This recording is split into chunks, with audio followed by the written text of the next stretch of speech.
decir que vengo hoy más que a establecer críticas, a proponerles una suerte de maratón propositivo. Yo creo que los diagnósticos, incluso me han invitado antes a exponer en este mismo foro y en otros, los diagnósticos creo que están relativamente claros. El asunto es de abordaje hoy. Y a partir de esto, yo quiero decirles que me parece que estamos como marco de referencia enfrentando un debilitamiento institucional sistemático, intencionado en parte, ¿verdad? Y que viene de rebote de una falta de prognosis, es decir, de una falta de proyección en el tiempo de nuestra clase política, que tiene que ver también en mucho con que en este país no hay carrera política, ni hay carrera parlamentaria, ni hay reelección, y ciertamente hay una academia que está completamente borrada del mapa de la discusión pública de estos problemas, lo cual me parece que es uno de los renqueos más,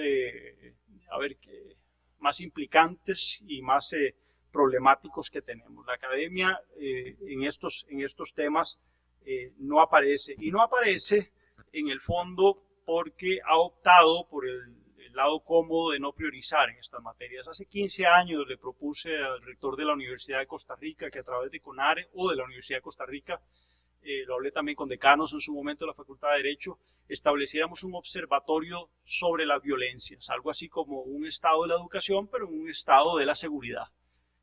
Me dijeron que lo que se podía asegurar para eso era un medio tiempo de un asistente. Ese era el compromiso, pero cuando uno ve, digo yo, el desperdicio de recursos en investigaciones para ir a contar ranitas en los bordes del río Reventazón que están en extinción, y a estas materias no se les prioriza, a mí me parece que hay obviamente una miopía desde todo punto de vista en la academia pública sobre todo. No espero yo que las universidades privadas se ocupen de estos temas, y ni siquiera las públicas lo están haciendo, con esfuerzos, digamos, muy pausados y muy específicos, casi diría yo pletóricos, que lo que hacen es reunirnos y no pasa más allá. Pero bueno, tenemos entonces a criminales muy ricos contra un Estado muy pobre. Y creo que a partir de ahí es que debemos entender que el debilitamiento institucional, ya dije, intencionado o no, es en el fondo la gran amenaza que se cierne sobre el Estado democrático y de derecho. Debemos preguntarnos si incluso el Estado a esta altura no es un Estado ya infiltrado también. Y creo que tenemos buenos ejemplos de ello. Nunca se aclaró, por ejemplo, la verdadera raíz de aquel megacaso de corrupción que llamamos el cementazo, en que cayó nada más ni menos que el presidente de la Corte Suprema de Justicia, ¿verdad? Y un magistrado que se autodenominaba Pulpito. Y no sabemos todavía, no quisimos esclarecer como nación hasta dónde llegó la raigambre de ese problema. Y si sigue ahí, en la corte profunda que llaman algunos. Bueno, me parece que esas omisiones, esa forma de taparnos un ojo como país, nos pasa una factura que hoy podemos ver a través de las estadísticas. Yo mencionaría algunas, pero no me agotaré ahí. Pero además también en ese momento hablamos de los tentáculos que tocaron los tres poderes, no solo el Poder Judicial. También hubo diputados implicados, también hubo alcaldes implicados, y desde luego ministros y gente cercana al Poder Ejecutivo. Bueno, recuerdo incluso al presidente de aquella época defendiendo incluso a un empresario honesto al que le querían echar el rey. Y después de eso entonces podemos hablar también de cochinilla, y podemos hoy hablar del caso Barrenador y de muchos otros, que desde el punto de vista del análisis metajurídico y por supuesto también politológico, me parece que supone un enorme signo de interrogación al abordaje que estamos haciendo, para mí muy limitado, de estos temas todavía en Costa Rica. Voy a usar una expresión que ustedes espero disculpen. Costa Rica todavía no ha perdido la virginidad en estas materias. Seguimos abordándolas de una forma más o menos pletórica. Le pasó a Colombia, creo yo, que cortesía de un señor Pablo Escobar, en donde se dieron cuenta que se les había ido de las manos, y por supuesto el general Naranjo nos contará un poco más de sus anécdotas o de si es una exageración lo que estoy diciendo. Aquí no nos han matado magistrados, aquí no nos han matado diputados, no ha habido magnicidios, no nos han matado candidatos a la presidencia de la República, fiscales, ¿verdad? Han habido ya algunos amagos y algunos roces de balas cercanos, ¿verdad? Pero no nos ha pasado, o periodistas, más allá de casos muy puntuales como el de Parmenio y otros, pero ciertamente todavía no se ha convertido esto en la causa célebre, más allá de la discusión de la preocupación muy en el terreno de lo que implica la inseguridad ciudadana, pero no está siendo visto esto como un problema de Estado, no aún. Empieza a asomar, digamos, interés, y creo que es una de las externalidades positivas de la visita del presidente Bukele, que tiene lo suyo de bueno y lo suyo de sombra. En este sentido, y lo abordaré más adelante, por supuesto, me parece un poco irónico que en esta misma semana estemos conjuntando en Costa Rica dos visitas muy importantes.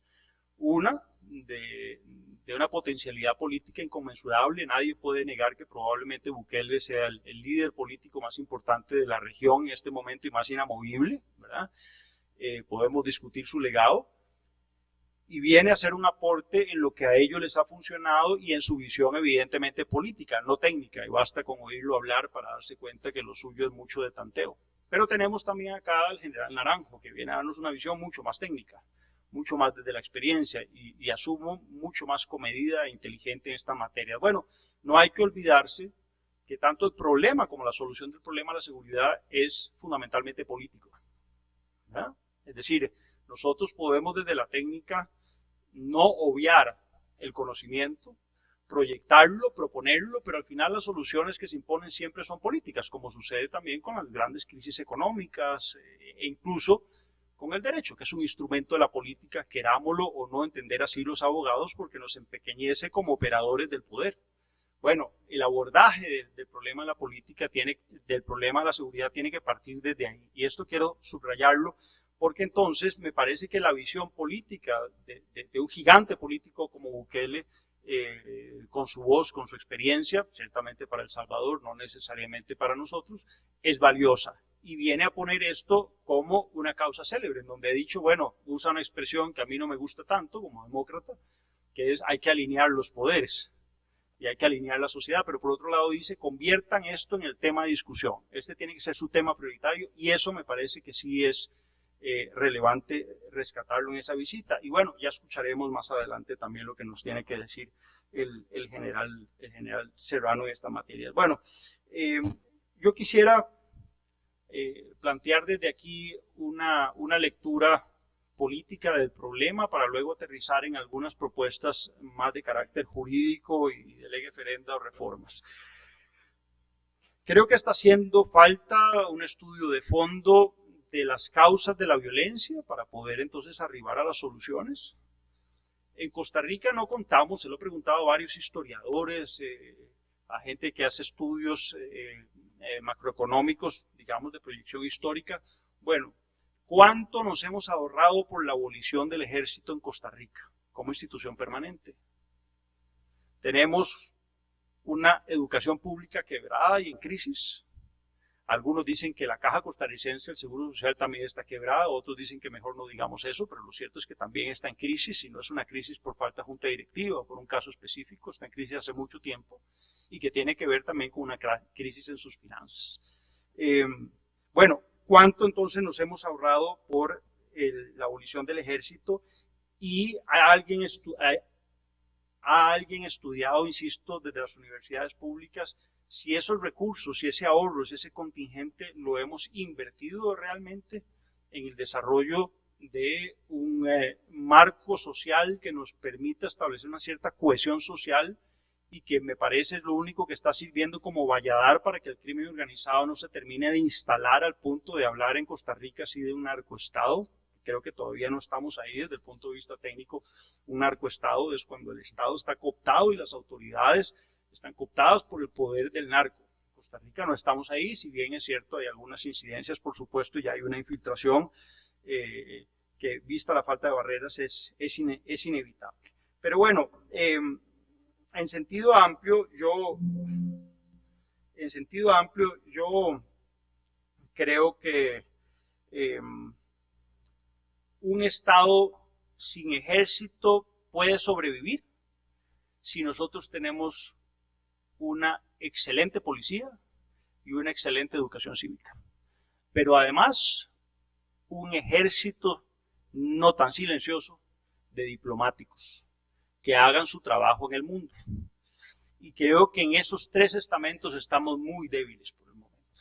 Hemos empobrecido nuestra policía a unos límites que yo puedo contarles de manera anecdótica, pero que se refieren a un problema estructural. Ahora estaba conversando en pasillo. Hoy, por ejemplo, los investigadores que dan seguimiento en casos de alta corrupción, de crimen organizado, de lavado, se les agota más o menos el presupuesto a mediados de año.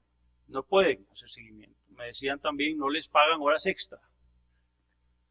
Solo para entender que estamos más o menos jugando de casita, señor general, perdón que yo a usted le cuente, digamos, un poco lo que estamos sufriendo aquí en casa, para que usted entienda más o menos a qué se está enfrentando Costa Rica en estas materias. Está en pañales, y esto no quiere demeritar el esfuerzo de los que están ahí, pero que están ahí con las uñas, sometidos a un imposible. Y esto quiero decirlo, un investigador hoy detrás de alta criminalidad persigue a alguien hasta el aeropuerto, y hasta ahí llegó porque no tiene ni siquiera la confianza estatal de tener una tarjeta de crédito donde pueda comprar un tiquete, montarse en ese avión así como anda vestido y ir a ver a dónde va a parar, a cuál banco en Panamá, a dónde en Nueva York, a dónde en Miami, con quién se va a reunir, llegar y pagar un hotel, comprarse ropa para quedarse ahí los días que haga falta y dar ese seguimiento, o alquilar un vehículo. No tienen esa discrecionalidad. Y por supuesto tampoco hay contrainteligencia para ver hasta dónde nos están infiltrando los jueces, los investigadores de OIJ, de PCD. Entonces estamos francamente en pañales. Igualmente en nuestra diplomacia. Yo abogué 2 gobiernos atrás porque se nombraran agregados no militares, agregados policiales, o sea, de policía civil, en las embajadas más relevantes donde deberíamos tener observación, como lo hace Colombia, como lo hace México, con sus agregados militares, por supuesto que sí, y que le rinden, así como por ejemplo nuestros representantes en organismos financieros son nombrados y le rinden informe no al canciller, directamente al ministro de Hacienda. Acá deberían ser de resorte del ministro de Seguridad, que debería tener agregados policiales como mínimo, por supuesto, en Washington, México, Colombia, Nicaragua, Panamá, Honduras, Guatemala, El Salvador, para empezar, la Unión Europea. Y esto como que no nos pasa por acá. Yo quisiera ver no solo a un ministro de seguridad volcado en estos temas, sino también a un canciller. Yo puedo entender que un canciller vaya a hablar de los mares, que tenga como prioridad su candidatura en la Organización de Estados Americanos. Todo eso yo lo puedo entender y no me parece mal. Pero me parece que si nosotros no convertimos esto en un tema de exportación, poco haremos en Costa Rica para cambiar el estado de las cosas. Digo esto, yo atestigué no solo lo que fue el Plan Colombia en su momento, sino, y todas las incidencias positivas y negativas y los claroscuros que esto tuvo, sino, y muy de cerca, me tocó verlo desde Washington, cómo se orquestó, cómo se impulsó el plan del Triángulo Norte, Salvador, Guatemala y Honduras, que no era solo una persecución de plata y recursos de los norteamericanos, se integró muchísima cooperación extranjera. Ahí estuvieron los europeos, sobre todo los países nórdicos, pero más allá de los recursos implicó una toma de conciencia y un frente común para decirle al Departamento de Estado y a la Casa Blanca, esto no va bien, por aquí no es.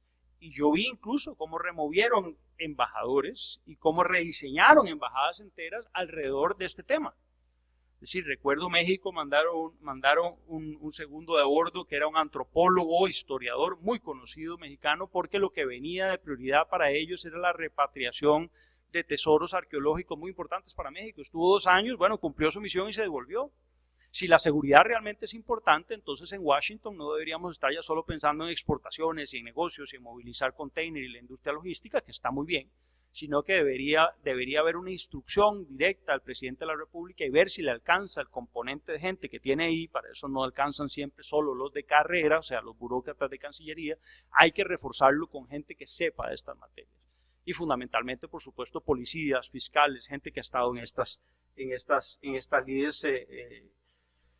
Y yo a partir de ahí creo que entonces debemos lanzarnos una pregunta que es fundamental, y es ¿cuánto cuesta financiar esta lucha, esta guerra, como la quieran llamar? Esa pregunta no me la han sabido responder. Entiendo, hay un estudio del INCAE que habla de 650 millones de dólares, lo cual no es gran cosa. El Plan Colombia fueron 2.000 millones de dólares, si no me equivoco, ¿verdad?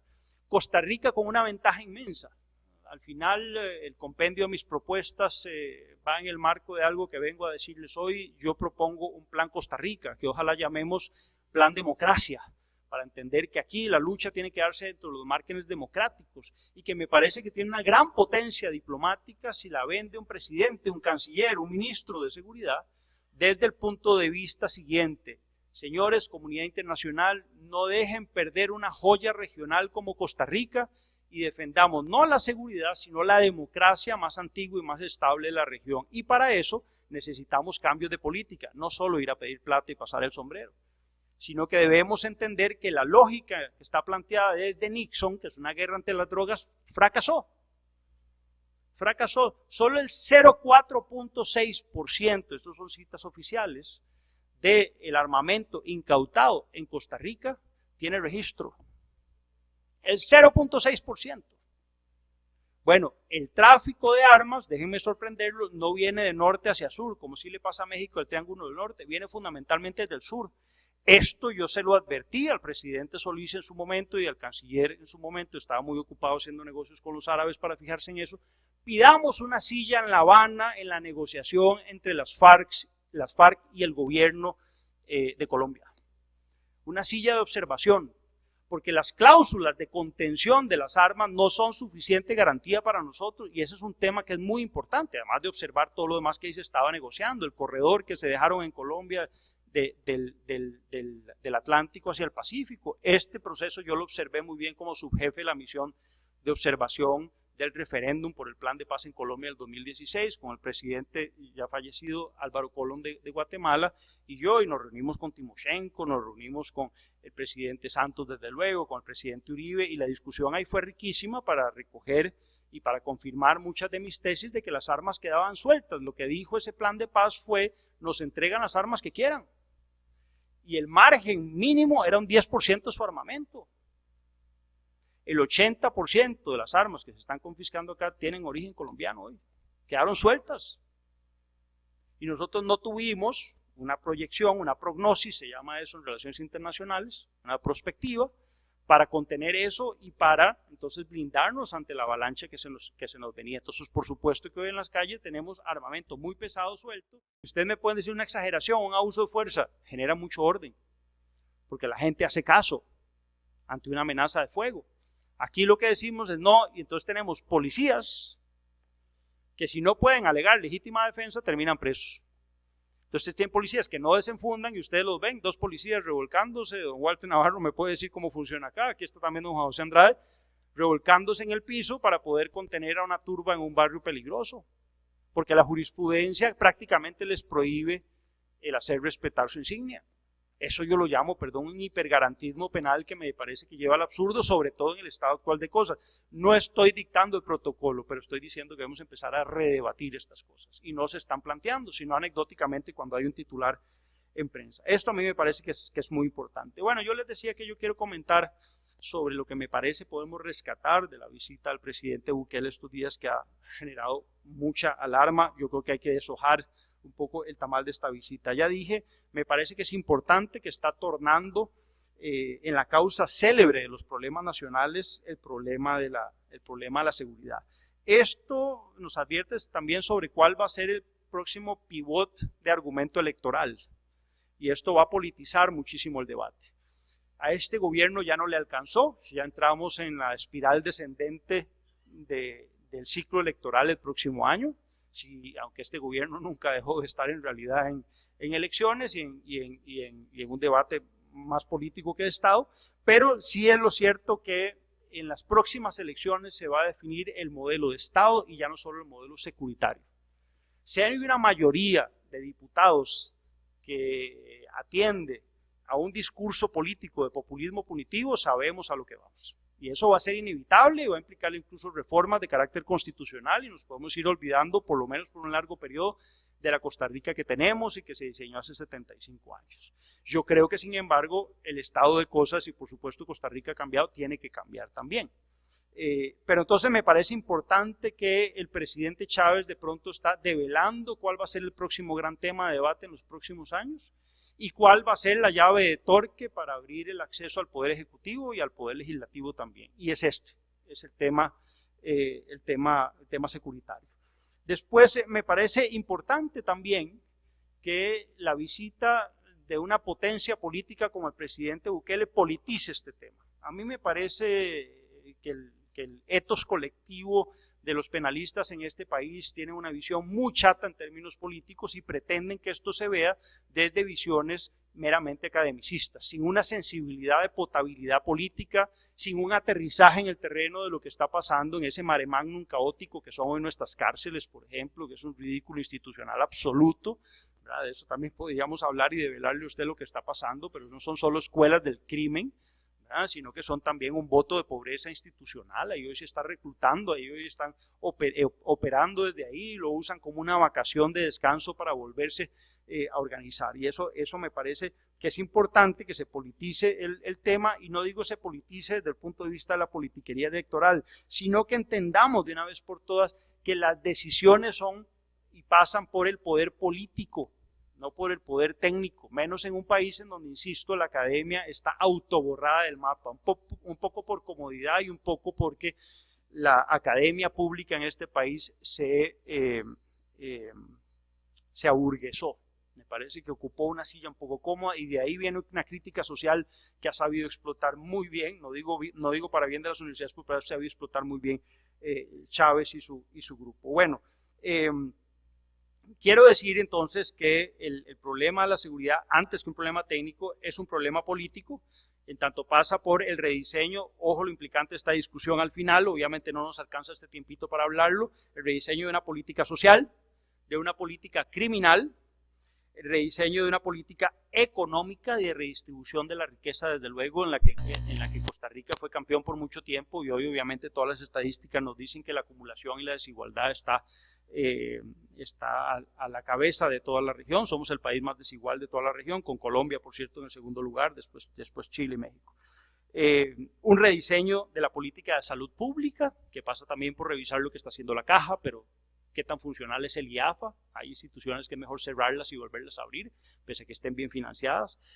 Un rediseño de la política migratoria y un rediseño de la geopolítica también. Un replanteo, yo diría un reseteo. No puede ser que Costa Rica siga hablando solo de derechos humanos y de biodiversidad. Esa no puede ser la posición cómoda de un canciller. Y me parece que los que debemos someter a presión a todo un ethos que se autodenomina de carrera, pero que en realidad son burócratas. Aquí tenemos un ex vicecanciller que podrá coincidir conmigo en eso, no, pero que es un hombre también de política, que ha incursionado en la diplomacia y que entiende estas materias. Pero lo cierto del caso es que se le hemos dejado muy fácil a la diplomacia costarricense, que ha tenido un entrenamiento para mí muy envilecedor, que ha sido: no hagamos olas, no hagamos problemas, no hagamos ruido. Y Costa Rica es un país que se dio a conocer porque hacía ruido. Don Pepe hacía ruido, muchísimo ruido.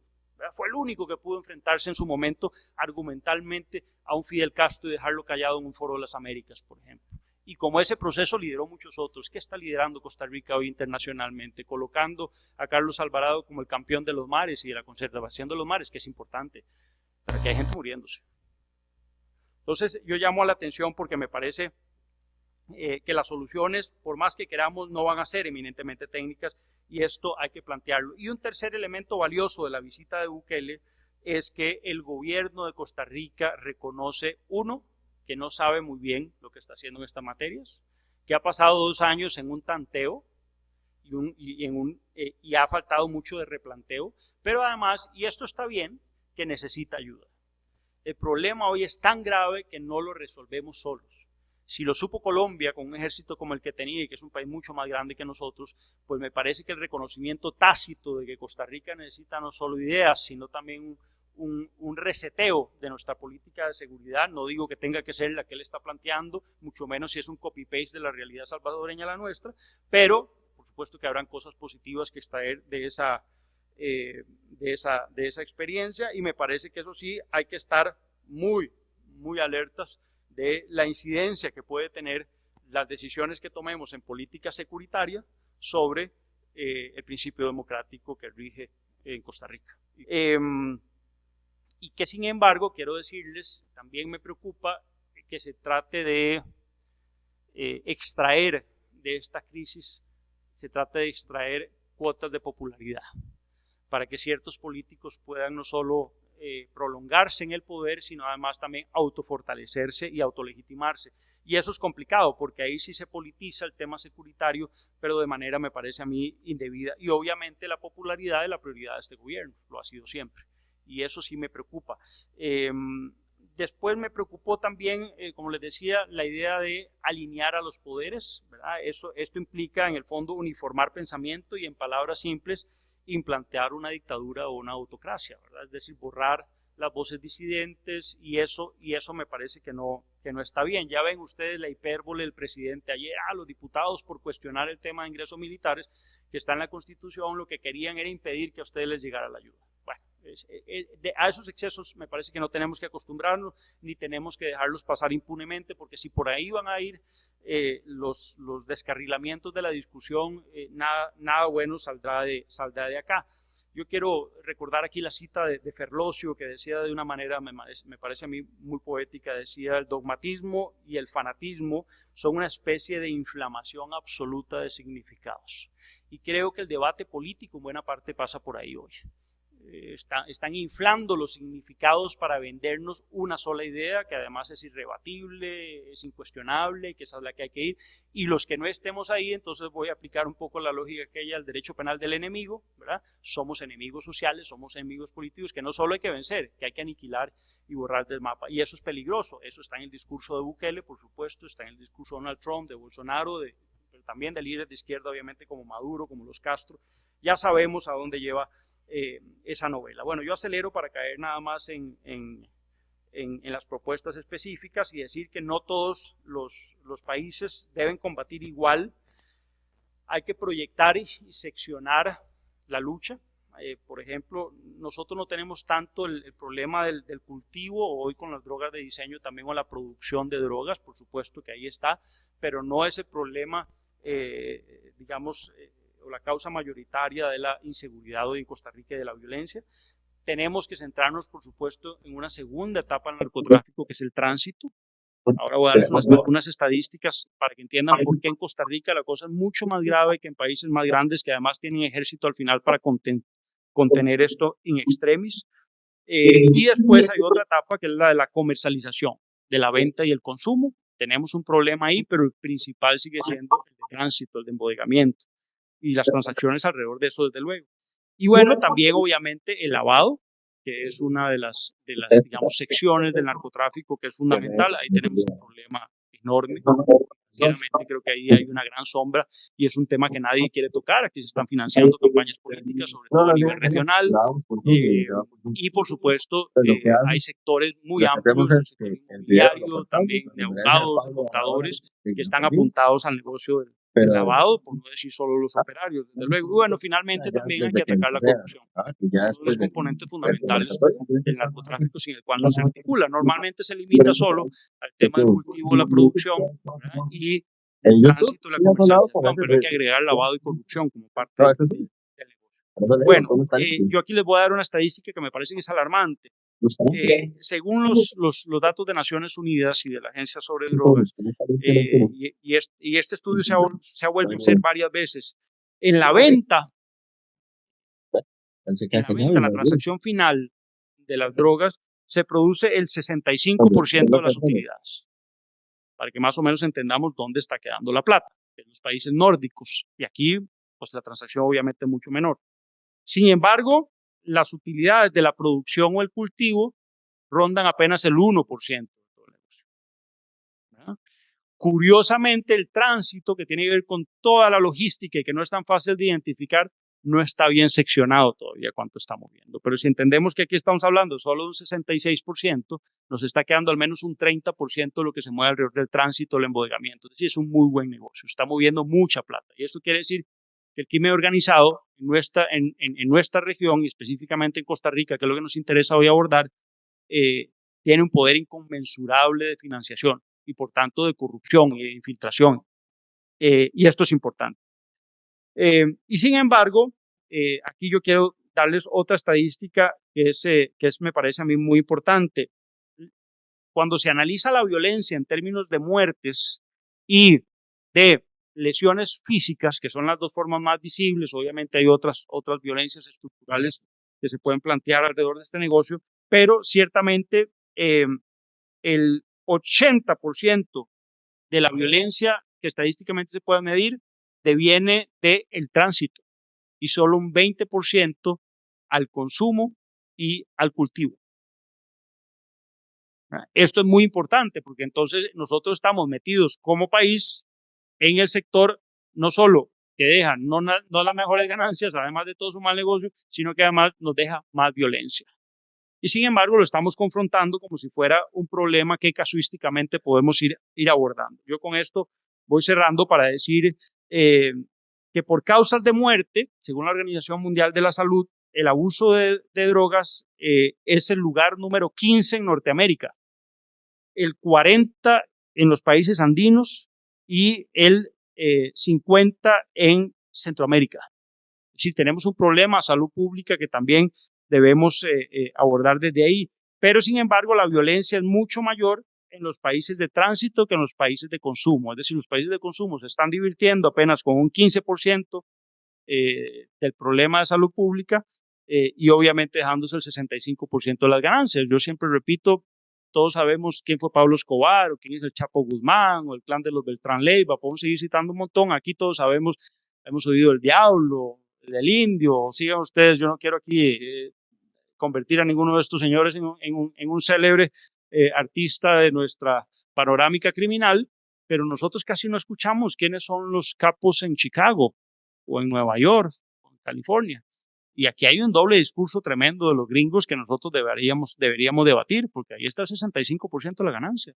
Y la plata se está lavando fundamentalmente ahí. Y hoy, a través del oro, sobre todo, que he abordado en exposiciones anteriores acá, y que explica mucho de lo que está pasando en Cruzitas.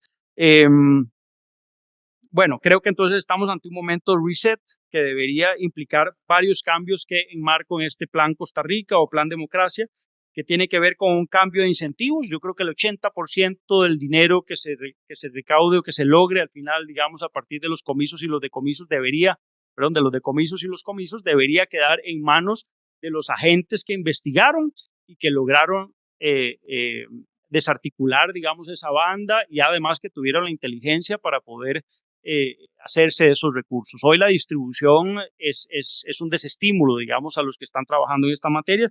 Yo creo que debería ir un 80% a los que investigaron e incautaron, un 5% a la jurisdicción especializada, un 5% a la caja, un 5% al IAFA y un 5% a las policías administrativas. Esa reponderación me parece a mí que es fundamental y que deberíamos trabajar en ella. A mí, aparte de esto, me parece que deberíamos hablar ya no solo de escáneres. Yo quiero contarles que en el gobierno de Guillermo Solís se perdieron 4 radares de última generación, que es lo que instalaron los israelíes en su territorio, por cierto. O sea, no estamos hablando, los israelíes no compran tecnología china de segunda mano, y los turcos querían donarnos a nosotros para poder registrar en todo el área centroamericana, porque eran de una potencia inconmensurable que obviamente desborda la pequeñez de nuestro territorio, 4 radares para poner en las 4 esquinas de nuestro territorio nacional, y el gobierno de Costa Rica las dejó pasar. Y ahí no pasaba ni una mosca. Por alguna razón aquí esa ayuda no se quiso aceptar. Yo creo que hay que empezar a ver esas omisiones importantes, y aquí entonces yo creo que hay muy poca inteligencia y contrainteligencia del Estado. Ese es un tema en el que nosotros deberíamos incidir.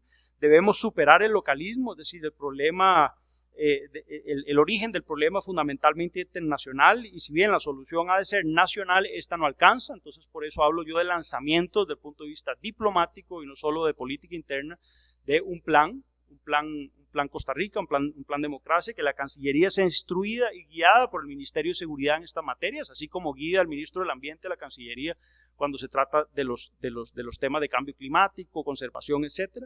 Luego, la factura debería estar basada en el principio que es aceptado internacionalmente, responsabilidad compartida, que fue un poco lo que hizo Colombia. Bueno, señores de países nórdicos, vengan a pagar acá la factura. Y bueno, me acuerdo cuando uno salía del Dorado, aquel gran cartel que decía Plan Colombia, Estados Unidos pone las balas, Colombia pone los muertos. Bueno, no era tan así, pero era la forma también de pasarles factura, de decir financien esto. Aquí estamos muy entretenidos y celebramos cuando nos mandan unos barquitos de segunda mano y unos carritos ahí que se ven muy bien cuando pasan y los mandan en los barrios pobres para que la gente diga, wow, les dicen la bestia, les ponen unos nombres muy altisonantes, esos sí son migajas.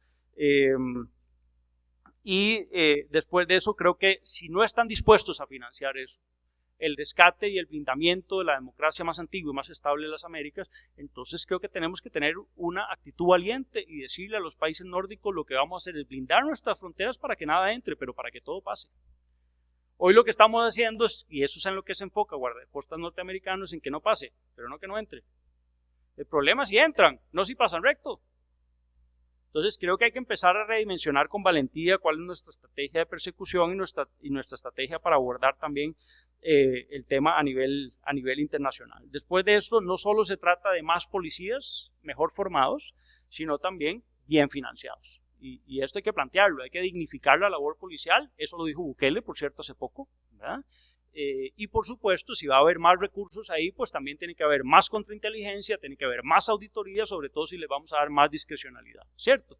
Porque tampoco se trata de que la tarjeta de crédito que van a usar ahora los agentes del OIJ o de la PCD lo usen para irse a las Bahamas con la novia el fin de semana y después digan: han dado un seguimiento. Bueno, esas cosas, esos abusos también pueden pasar, pero son la mínima al lado del beneficio que podríamos obtener, y creo que hay que financiar, pero en serio, a la jurisdicción especializada sobre crimen organizado. Ahí falta muchísimo y creo que no debemos esperar que pasen tragedias o que quede más gente libre después y se pierda todo el trabajo que se ha hecho antes por mala formación policial en el aseguramiento de las pruebas o en las cadenas de custodia, o bueno, todo lo que me imagino aquí los fiscales y los jueces que están invitados esta mañana pueden relatarles, de dónde tenemos algunos lunares que pueden ser fortalecidos. Y ya hablé de redistribuir los estímulos, de lo que son los comicios y los decomisos. Creo que hay que hacer una reforma integral. Aquí vienen varias reformas integrales a las policías, ¿verdad? En su estructura, en su esquema, modernizarlas, no solo dotarlas de más recursos. Creo que también hay que hacer una reforma integral al bloque legal e institucional. En Costa Rica vamos a empezar a hablar de pronto de un SAR antidrogas, ¿verdad? Un SAR anticorrupción también, como lo ensayó México, como lo ensayó Guatemala en su momento. No les sirvió mucho a los guatemaltecos, a los mexicanos un poco más. Debemos replantear la Contraloría General de la República. Yo estoy de acuerdo en eso, lo digo como jefe de despacho de la Contraloría General de la República. Deberíamos al menos ir hacia un tribunal de cuentas, no hiperempoderar a un solo contralor de un solo partido político, sino que sean 3, que se nombre como el Tribunal Supremo de Elecciones, ¿verdad? Cada 2 o 4 años, para que atienda a diferentes fuerzas políticas también en su mandato. No debería atender a ninguna, pero sabemos que esto es así. Entonces un tribunal de cuentas me parece que podría también quitarle un poco el argumento debilitador que está tratando de impulsar el gobierno actual, y que lo ensayarán otros también cada vez que se sientan controlados. Y después me parece que no podemos dejar pasar una reforma integral al Poder Judicial, que no va a venir desde adentro del Poder Judicial. Yo soy muy crítico de la endogamia judicial, que implica que solo hay nombramientos desde lo judicial. Vean ustedes el enorme daño, por ejemplo, que ha implicado que no se oxigena hace mucho tiempo la fiscalía con gente de afuera. La magistratura suelen ser de jueces que vienen de dentro. A mí me parece que hay un equilibrio sano ahí, por ejemplo, en la Corte Federal Constitucional Alemana o en la Corte Suprema de Estados Unidos, en donde hay un componente que se distribuye normalmente los presidentes ante de inteligencia entre gente de la academia, gente de la judicatura y gente de litigio también. Yo no entiendo cómo, por ejemplo, perdimos a un Francisco Castillo sin nunca haberlo hecho magistrado.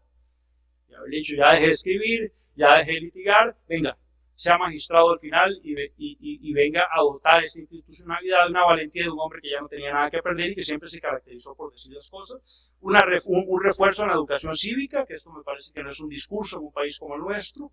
Y ya terminamos, perfecto.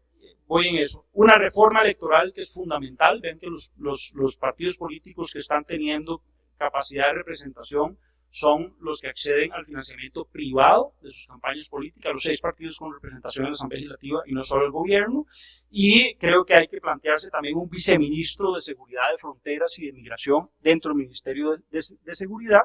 Y con esto también termino, un replanteo total en cómo estamos subadministrando, casi obviando los conflictos de intereses en nuestro país. Creo que, entre otras cosas, hay que prohibir, si los judiciales hablan de una carrera judicial, de una carrera fiscal, entonces que se olviden de una carrera política. Yo no quisiera ver más fiscales, más jueces, más defensores metidos a ministros y después 4 años después otra vez en el OIJ o en la Fiscalía. Eso me parece que hay que erradicarlo, con la excepción, eso sí, de representaciones diplomáticas en embajadas importantes donde podrían de pronto los fiscales o los jueces con experiencia ir a hacer ese trabajo de agregados policiales o agregados securitarios que he hablado. Y en esto decir que estamos totalmente en pañales en 2 materias que me parecen fundamentales: contrainteligencia a nivel de fiscalías, de judicaturas, de magistraturas, ¿verdad?, de Contraloría General de la República, y también, repito, en la regulación de los conflictos de interés, en donde deben de cerrarse estas puertas giratorias que hoy están a la orden del día, que nos están haciendo un enorme daño y que casi no nos damos cuenta. Creemos que la casuística es solo cuando un escribiente, un auxiliar judicial pierde un expedientito o así, pero aquí los que están adentro y los que litigamos también sabemos que están pasando cosas adentro y que infiltrar el Poder Judicial no es una cosa tan difícil ni tan lejana, como tampoco el comprar policías o redondear el salario de agentes a los que ni siquiera, en el OIJ, a los que ni siquiera le pagan horas extras. Sé que son la minoría, pero no podemos hacernos de la vista gorda y debemos empezar, repito, a perder la virginidad como Estado, como país, y a pensar estos temas mucho más en serio y con mucho más malicia. Ya no somos la Suiza centroamericana, y con eso, bueno, yo cierro porque yo siento una sombra aquí y una presión que ustedes mismos también creo que los tiene compungidos. Muchísimas gracias. Esta es mi exposición para ustedes el día de hoy, que espero les sirva de abrebocas al general y también a todos los colegas y compañeros a quienes reconozco porque son los que están en el frente de batalla y que de su experiencia, por supuesto, nos podrán nutrir muchísimo esta mañana. Así que yo me quedaré desde luego para escucharlos a todos ustedes esta mañana, como lo han hecho ustedes conmigo. Muchas gracias.